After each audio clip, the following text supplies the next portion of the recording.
Sa videong ito ay tatalakayin natin kung paano maaaring ma-remote control ang ibang computer mula sa iyong desktop gamit ang TeamViewer.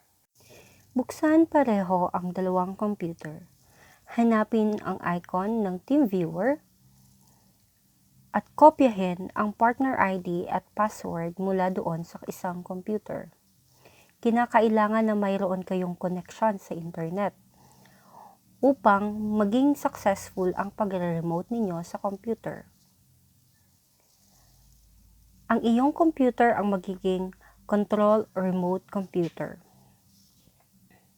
Gamit ang TeamViewer, maaari niyong mai-control ang kanyang computer or ang isang computer, maaari kayong mag-install or ma-browse ang mga files nito.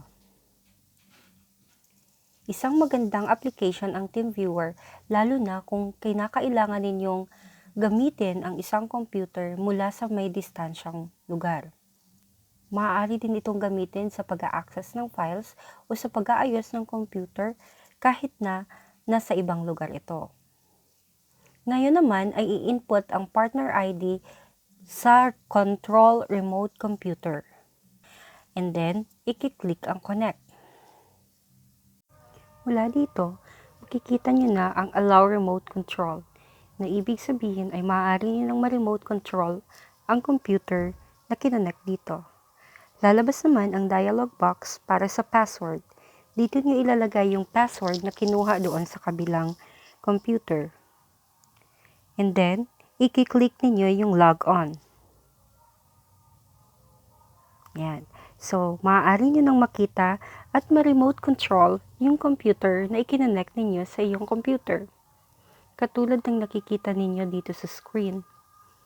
Sa videong ito, kung saan maaari mo nang ma-access yung application at files ng nire-remote control mong computer.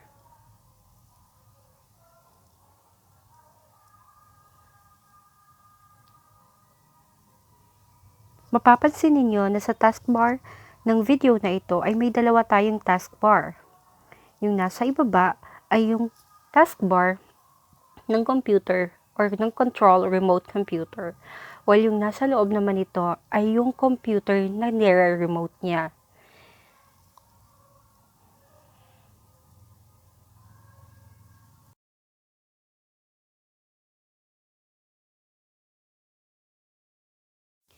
Ngayon naman ay susubukan natin mag-download ng application mula sa internet. So, ayan, magsa-search muna tayo ng download Chrome. And then, ina-download natin ito. Susubukan natin ang pag-install doon sa computer na ating nire-remote. Gamit lamang ang TeamViewer again.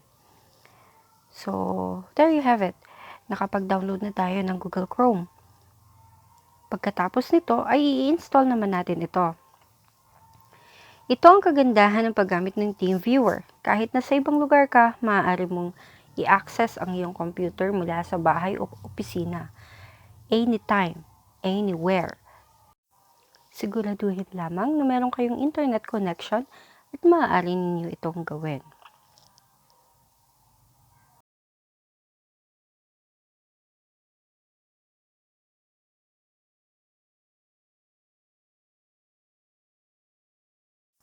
So, there you have it. After makapag-download, tayo naman po ay mag-i-install. So, basically, pwede na tayo mag-install ng application at mag-access ng ating files sa ating mga computers kahit nasa ibang lugar tayo. In this case, using TeamViewer. Thank you for watching. I hope you learned something.